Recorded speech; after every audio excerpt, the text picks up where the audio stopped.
డబ్బు, అనారోగ్యం, ఉద్యోగం, వ్యాపారం, అప్పులతో బాధపడుతున్నారా? అయితే మీకోసమే మనీ మెడిటేషన్ ప్రోగ్రామ్.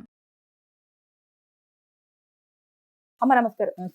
అమ్మ, సోషల్ మీడియాలో ఒకటి చాలా వైరల్ అవుతుంది, అంటే 5 స్నాప్స్ అని. అంటే ఒక అమ్మాయి వాళ్ళ ఎక్స్ బాయ్ ఫ్రెండ్కి ఒక మానసిక బాధను కలిగించాలన్న ఉద్దేశంతో ఎక్స్ బాయ్ ఫ్రెండ్తో తను ప్రైవేట్గా ఉన్నప్పటి ఫొటోస్ని, ఒక 5 ఫొటోస్ని తనకు షేర్ చేయడం జరిగింది. అవన్నీ కూడా అసలు మనం మాటల్లో చెప్పలేం, అంత దారుణంగా ఉన్నాయి. ఇలాంటివన్నీ జరుగుతున్నప్పుడు ఆ అమ్మాయి విజ్ఞత మర్చిపోయింది. ఫస్ట్ ఆఫ్ ఆల్ పేరెంట్స్ గురించి మర్చిపోయింది, సొసైటీ గురించి మర్చిపోయింది, తన గురించి తను కూడా మర్చిపోయింది. అవును. ఎందుకు అమ్మాయిలు ఇంత దారుణంగా తనను పబ్లిక్ చేసుకుంటున్నారంటారు, ప్రైవేట్ టైంలో ఉండంగా కూడా? జనరల్గా ఆడవాళ్ళల్లో అయినా మగవాళ్ళల్లో అయినా ఈ ఈ మానసిక ప్రవృత్తి అంటే రివెంజ్ యాటిట్యూడ్, మెయిన్లీ పగ, ప్రతీకారం. ఇప్పుడు హత్యలు జరుగుతున్నాయినా పగ ప్రతీకారాలతోటే కదా.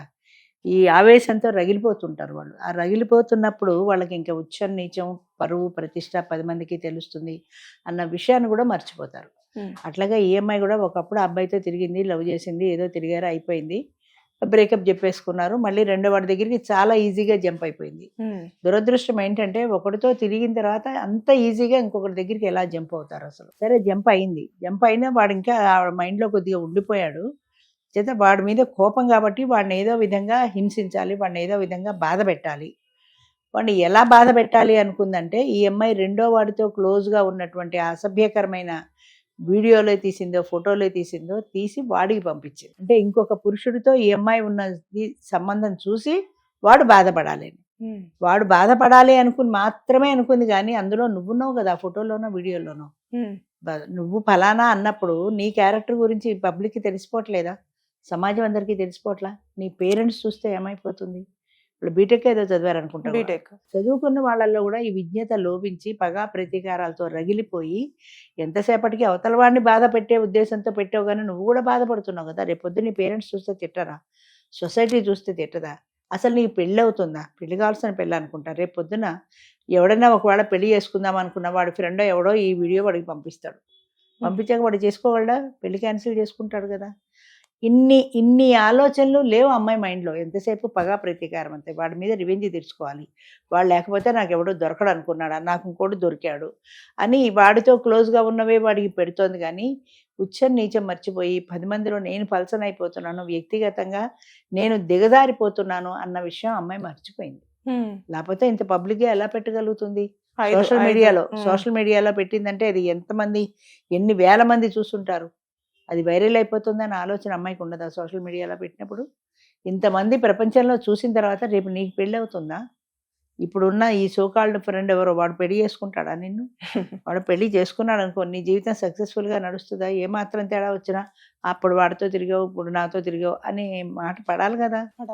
అన్నింటికి క్యారెక్టరే ప్రధానం అమ్మ. అందుకే చెప్తాను నేను, క్యారెక్టర్ వదులుకున్నారు అంటే వాళ్ళకి దిగజారిపోయినట్టే లెక్క. ఇప్పుడు వాళ్ళ తల్లిదండ్రులు తలెత్తుకొని అయితే తిరగాలి కదా. వాళ్ళు ఎలా తిరుగుతారు? అమ్మాయికి వెనక చెల్లెళ్ళు ఉంటే వాళ్ళకి పెళ్ళిళ్ళు అవ్వాలి. పరువు పోయినట్టే కదా, వాళ్ళ కుటుంబ పరువు పోయింది. నీ ఒక్కతి పరువు పోలా, మొత్తం కుటుంబం పరువే పోయింది. వాళ్ళు నెత్తి నీరు బాదుకొని బయటకు వెడితే ఎవరేమంటారో తెలియక కుమిలిపోవాల్సిన పరిస్థితి వచ్చింది పేరెంట్స్కు. ఏది దేనివల్ల?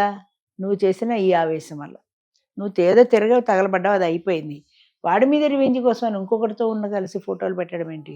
ఇబ్బంది పెడుతున్నాడని, అంటే ఊరికే వద్దన్నా కూడా వెంట పడుతున్నాడు, నేను బ్లాక్ చేసినా ఎక్కడికి పడితే అక్కడికి వస్తున్నాడు, ఏదో ఒక రకంగా మొత్తానికి పూర్తిగా వదిలించుకోవాలి అని. వాడు మర్చిపోలేకపోయింది. వాడు మర్చిపోలేకపోయాడు అమ్మాయిని. అందుకని ఎక్కడ ఉంటే అక్కడికి వస్తున్నాడు. వాడిని వదిలించుకోవాలంటే ఇంకొకటితో కలిసి ఉంటే ఆ అమ్మాయిని నన్ను వదిలేస్తాడో అని అనుకుంది. వాడు వదిలేస్తాడని అనుకున్నావు, కానీ ఇంకొకటితో కలిసి ఉన్న సంగతి 10 మందికి అర్థమవుతోంది అని ఉండాలి కదా. గుంభరంగా ఉండవలసిన విషయాన్ని పబ్లిక్లో పెట్టేసింది కదా. అదే చెప్తుంటా, ఆవేశం, ఆ రివెంజ్ తీర్చుకోవడం, పగా ప్రతీకారంలో, ఆ తాత్కాలికమైన ఆవేశంలో అసలు ప్రజెంట్ ఏం జరుగుతోంది, దీని రిజల్ట్ ఎలా ఉంటుంది అన్న విషయాన్ని మర్చిపోతున్నారు జనం.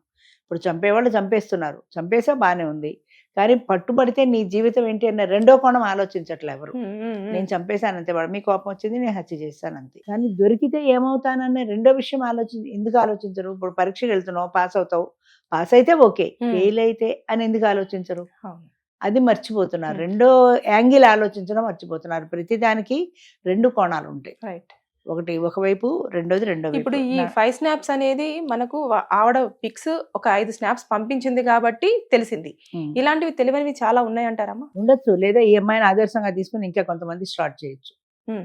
ఇంకా అంత బ్రతికించలేదు ఆడవాళ్ళందరూ, ఇది గుమ్మరంగా చేయాలనుకుంటున్నారు. ఇప్పుడు ఈ అమ్మాయి పబ్లిక్ లో ఎప్పుడైతే పెట్టిందో ఇది ఆదర్శంగా తీసుకుని ఇంకా కొంతమంది చెలరైపోవచ్చు, మేము పెడతామని. అంటే కొంతమంది కూడా వారి పేర్స్ ముందు ఇలా అంటే కళ్ళ ముందు ఇలా చేస్తేనే అని క్లోజ్ గా ఉండడం ఇలాంటివన్నీ కూడా జరుగుతూ ఉంటాయి కదా. మీ అవును, దృష్టిలో అవును. ఏమైనా ఉన్నాయా అలాంటివి? అవును, అలా జరుగుతున్నప్పుడే ఇవతల వాడికి ఆవేశం వస్తుంది, అంతే అనుకుంది. కానీ ఆవేశంలో వాడేం చేస్తాడో, నన్ను కాదని ఇంకొకటితో తిరుగుతావని నిన్ను చంపొచ్చు, వాడిని చంపొచ్చు. ఇప్పుడు భార్య ఎవరితోటో ఇల్లీగల్ రిలేషన్ పెట్టుకుంటే చాలా మంది ఏం చేస్తారు, వాడిని చంపేస్తారు. ఇల్లీగల్ రిలేషన్ పెట్టుకుని వాడిని చంపే, పెళ్ళాన్ని చంపరు. పెళ్ళాన్ని చంపుకోవచ్చు కదా, మళ్ళీ వీడికి నష్టం, పెళ్ళాన్ని చంపుకుంటారు. అందుకని అవతల వాడిని చంపేస్తారు. కమాండర్ నానావతి అని ఇప్పుడు చాలా సంవత్సరాల కిందట కథ ఇది.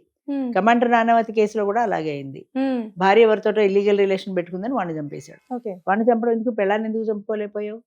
అలాగే ఇప్పుడు ఈ రివెంజ్ తీర్చుకోవడానికి నువ్వు వాడికి పంపించావు కరెక్టే, కానీ వాడు కూడా నీ మీద రివెంజ్ తీర్చుకోవడానికి వీడిని చంపేయచ్చుగా, లేదా నిన్నే చంపేయచ్చు కదా. కోరి కోరి ప్రమాదాన్ని కొని తెచ్చుకోవడమే కదా ఇది. వాడి మనసులో ఎలాంటి భావం ఉందో నిన్ను వదలేపాడు కరెక్టే, కానీ దానికి ఇదే మార్గమా? వాడికి ఇలా పంపించేస్తే వాడు మానేస్తాడనే అనుకుంది, కానీ రెండో యాంగిల్ ఆలోచించాలి. వాడు మానేస్తాడో నీ మీద ప్రతీకారం తీర్చుకుంటే అన్న ఆలోచన అమ్మాయికి రాలా. నీ మీద వాడు ప్రతీకారం తీర్చుకోవచ్చు కదా, వాడిని చంపేయచ్చు, నిన్ను చంపేయచ్చు, ఏదైనా కావచ్చు. అసలు ఇప్పుడు చేసిన పనికి వాడి ప్రతీకారం సంగతి అటుంచి పరువు పోయింది, నీ బంధువుల్లో తెలిసిపోయింది, 10 మందికి తెలిసిపోయింది, వైరల్ అయిపోయింది. నీ ఇంట్లో నీ ఫ్యామిలీ అందరూ బయట తలెత్తుకు తిరిగే పరిస్థితి పోయింది, పరువు మర్యాద అన్నీ మంట కలిసిపోయాయి. దీనివల్ల నువ్వు సాధించింది ఏమన్నా ఉందా? ఇక వాడి యాంగిల్ ఆలోచిస్తే వాడు పగ ప్రతీకారంతో రేపొద్దు నిన్నే చంపుతాడో వాడినే చంపుతాడో తెలియదు. ఇప్పుడు నువ్వు ఎలా పగతో చేసావో వాడు అలాగే పగతో రివెంజ్ తీసుకోవచ్చు కదా. అందుకని ఎప్పుడు కూడా పగ ప్రతీకారం అనేవి మనిషికి శత్రువులేనమ్మా. ఎప్పుడైనా సరే నీకు, అందుకే మన వాళ్ళు అంటారు చూడు, కోపం వస్తే 10 అంకెలు లెక్క పెట్టుకోమని. ఆ క్షణంలో ఉండే ఆవేశం 2 నిమిషాలు పోతే దాని తీవ్రత తగ్గుతుంది, ఒక రోజు పోతే ఇంకా తగ్గుతుంది. మరుసటి రోజు ఆలోచిస్తే ఇంత వేడి మీద ఆలోచించరు, వాడిని చంపేద్దామన్న కోపం మొన్నటి రాకపోవచ్చు. అంచేత ఎప్పుడు కూడా ఆవేశం వచ్చినప్పుడు వెంటనే నిర్ణయం తీసుకోకూడదు. ఆవేశంలో తీసుకునే నిర్ణయాలు ఎప్పుడైనా సరే సరైన ఫలితాన్ని ఇవ్వవు. అంచేత ఆగాలి, ప్రశాంతమైన చిత్తంతో ఆలోచిస్తే మార్గం దొరకవచ్చు, లేదా వాడి కర్మాన్ని వాడైపోతాడు అనుకోవచ్చు. ఇప్పుడు 10 మందిలో అలరైపోయింది కదా. అంచేత ఈఎంఐ కాదు, ఎవరైనా సరే ఆవేశంలో, క్షణికావేశంలో నిర్ణయాలు తీసుకుంటే అవి ఎప్పటికైనా ప్రమాదకరమే.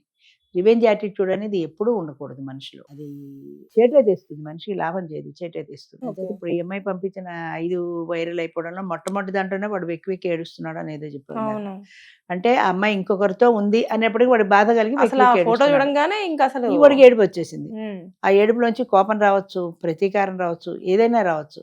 తర్వాత మగవాళ్ళు కూడా నేను తెలుసుకోవాల్సిన విషయం ఏంటంటే, నువ్వంటే ఇష్టం లేదు అన్న అమ్మాయి నువ్వు ఎంత వెంటబడితే నీ దగ్గరికి వస్తుంది. నిన్ననే ఏదో చూశాను టీవీ సీరియల్లో, నాకు దక్కంది ఎవరికి దక్కడానికి వీల్లేదంటాడు వాడు. నీకు దక్కపోతే ఎవరికి దక్కకూడదని ఎందుకు అనుకుంటా? నీకు అక్కర్లేదు వదిలేయి, నిన్ను ఇష్టపట్టలేదు ఎందుకు వదిలేయవు నువ్వు? నాకే కావాలి, నాకు దక్కంది ఎవరికి దక్కకూడదు అన్న ఈ వాంఛ ఎందుకు? ఈ ప్రతీకారం ఎందుకు? ఈ పగ ఎందుకు? అంటే కొన్ని రోజుల వరకు నన్ను ఇష్టపడింది, ఇప్పుడు ఎందుకు పడింది ఇష్టపడట్లేదు? కారణం ఏదో చెప్పేది ఉంటుంది కదా, ఏదో ఇద్దరి మధ్యన తేడా వచ్చింది, ఇష్టపడలేదు. పెళ్లి చేసుకుని కొన్నాళ్ళు సంసారం చేశాక ఇష్టపడక వేరే వాడితో పెడుతున్నారు. ఇంక ఇదేంటి, ఆఫ్టర్ ఆల్ ఫ్రెండ్షిప్పే కదా. నిన్ను ఇష్టపడన వ్యక్తితో నువ్వు కావాలని ఎలా అనుకున్నావు? ఆ అమ్మాయిని చేజ్ చేసి కాలేజీకి వెళ్ళి ఆ అమ్మాయిని హెరేజ్ చేసినందువల్ల నీకు దక్కుతుందా?